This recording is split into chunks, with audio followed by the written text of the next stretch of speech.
Types of અરે આ શું, જ્યારે જુઓ ત્યારે ભણ્યા કરે છે, ઘરનું કામ કરવામાં કોઈ રસ નથી પડતો.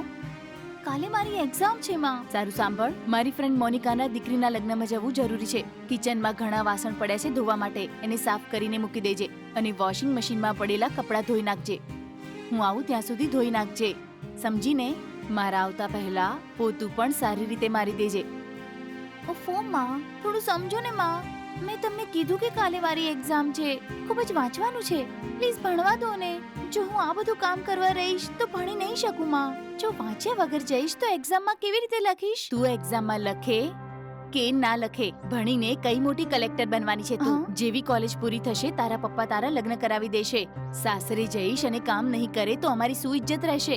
ઓફો, આ શું છે માં? આવી રીતે કેમ વાત કરે છે? તમે બોલો કે ના બોલો પણ કલેક્ટર બનવું એ મારા જીવનનું ગોલ છે.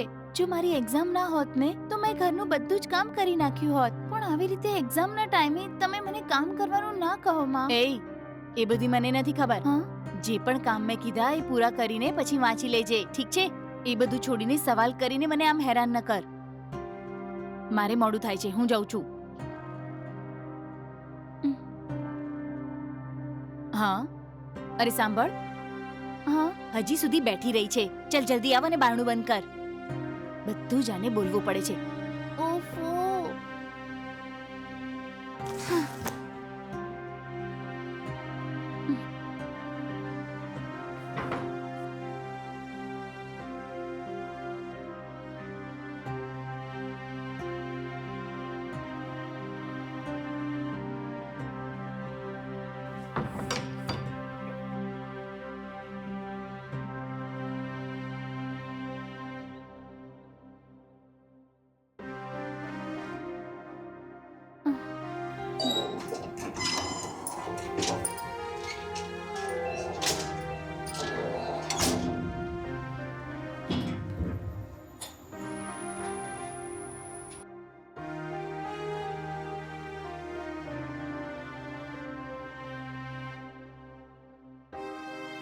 ઓફો, આટલા બધા વાસણ ધોવા પડશે, એના પછી કપડાં પણ ધોવા પડશે અને આખા ઘરમાં પોતું મારવાનું છે.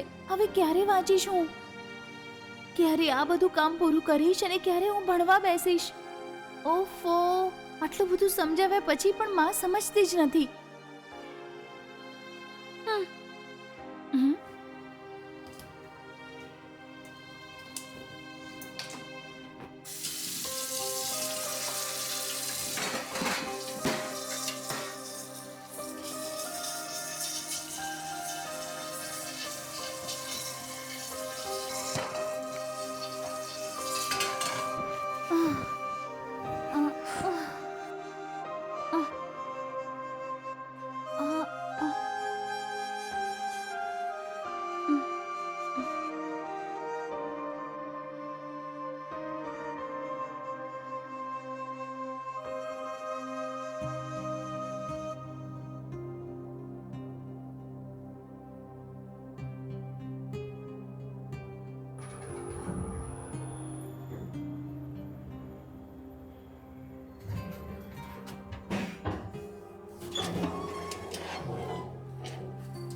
હા, આવો અંકલ. કેમ છે બેટા? ખુશ છે ને? હા, હું મજામાં. તમે કેમ છો? હું પણ ઠીક છું બેટા. બહાર કેમ ઊભા છો અંકલ? અંદર આવો ને. હા,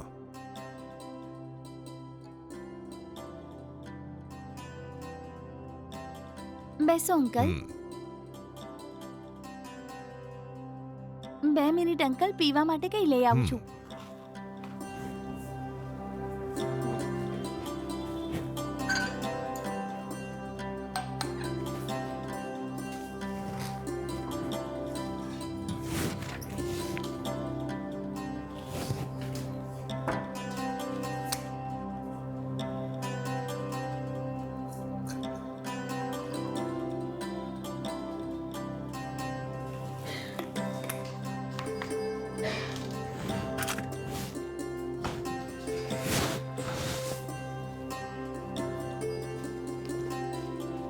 લો અંકલ, જ્યુસ પી લો. હમ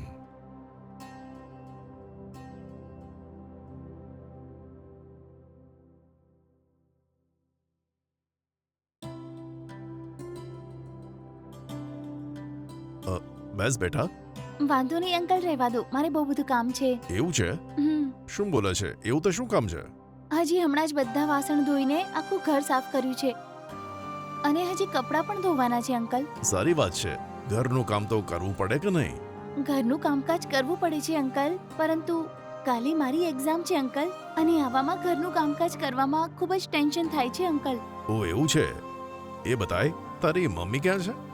મમ્મા એમના ફ્રેન્ડની દીકરીના લગ્નમાં ગઈ છે અંકલ. ઓ લગ્નમાં? ક્યારે આવશે? એમને પાછા આવવામાં તો સાંજ પડી જશે અંકલ. સારું, મમ્મી આવશે ત્યાં સુધી અહીં જ રહીશું. તું જઈને તારું કામ કર. સારું અંકલ. બેટા ઊભી રહેતો. શું છે અંકલ? તું જઈને ભણવા બેસ. સારું અંકલ, પરંતુ મમ્મી આવશે તો મને વઢશે. મમ્મી આવશે ત્યારે હું એની જોડે વાત કરી લઈશ. તું ભણવા બેસ. સારું અંકલ.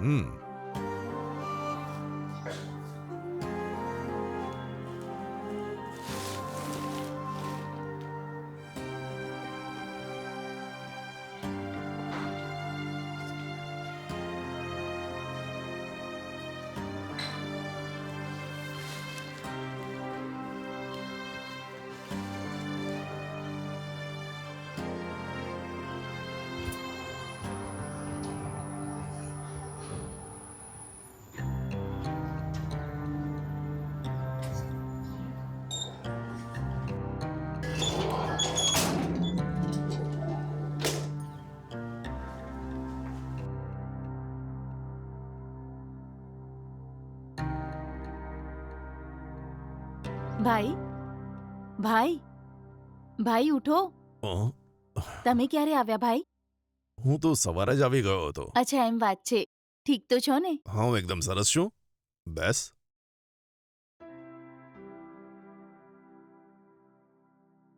સારું, તમે કંઈ ખાધું પીધું કે નહીં? હા મેં પીધું. તારી દીકરીએ મને જ્યુસ આપ્યું.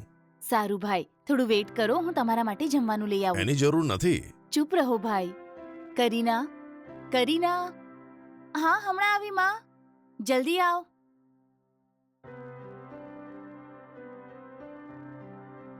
બોલો માં. અંકલ આવ્યા છે ને, ખાવા માટે કંઈક બનાવ. માં, મારે ખૂબ ભણવાનું છે માં. અરે જ્યારે હોય ત્યારે બોલે છે ભણવાનું છે ભણવાનું છે. મેં જે કામ કીધા એ કર્યા તે? હા, રસોડાનું કામ થઈ ગયું છે અને મેં પોતું પણ મારી દીધું છે. હજી સુધી વોશિંગ મશીનમાં કપડાં નથી નાખ્યા. શું કીધું? તે હજી વોશિંગ મશીનમાં કપડાં નથી નાખ્યા? કેમ નથી નાખ્યા તે? મેં જ એને કપડાં ધોવાની ના પાડી. ઓહો, પણ તમે એને કેમ એવું કીધું? જો કાલે એની એક્ઝામ છે અને તું ઘરના કામકાજ કરવાનું કહી રહી છે ને, પછી આ પરીક્ષા કેવી રીતે આપશે? તમે પણ ને ભાઈ, હવે આ એક્ઝામ લખીને શું કરવાની છે? કોલેજ પૂરી થયા પછી એના લગ્ન જ કરાવવાના છીએ અમે. સાસરે જઈને કામ તો કરવું પડશે ને. ઘરના કામકાજ માટે ભણવાની શું જરૂર છે? શું થયું છે તને? આ જમાનામાં આવી વાત કરે છે? દીકરીઓ માટે સૌથી મોટી સંપત્તિ એમની શિક્ષા છે અને શિક્ષા પૂરી કરવી એમનું કર્તવ્ય છે. વાત સાંભળ, જ્યાં સુધી આ એક્ઝામ આપી નથી દેતી ત્યાં સુધી ઘરના કામકાજથી દૂર રાખ. એક્ઝામ પત્યા પછી તું એને ઘરના કામકાજ કરાવજે ને. એક્ઝામ વખતે આવા કામ કરાવવા ઠીક નથી, સમજી ગઈ કે નહીં? આ સારું ભણી ગણીને સારું કામ કરવાનું વિચારે છે, તેથી તું એને સારી રીતે ભણવા દે. આ બધું છોડીને લગ્ન કરવાના છે, પેલું કરવાનું છે એવું બોલીને એને તું હેરાન ના કર. આનું પણ સપનું છે એની જિંદગીને લઈને. અરે એના વિશે તો થોડો વિચાર કર.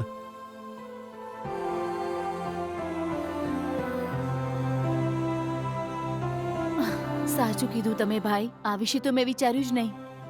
સારું, તું જઈને વાંચ, ઘરનું કામ હું જોઈ લઈશ. જ્યાં સુધી ભણવાનું પૂરું ન થાય તું ઘરનું કોઈ કામ ન કરતી. ઠીક છે? Thanks mummy. Thanks uncle.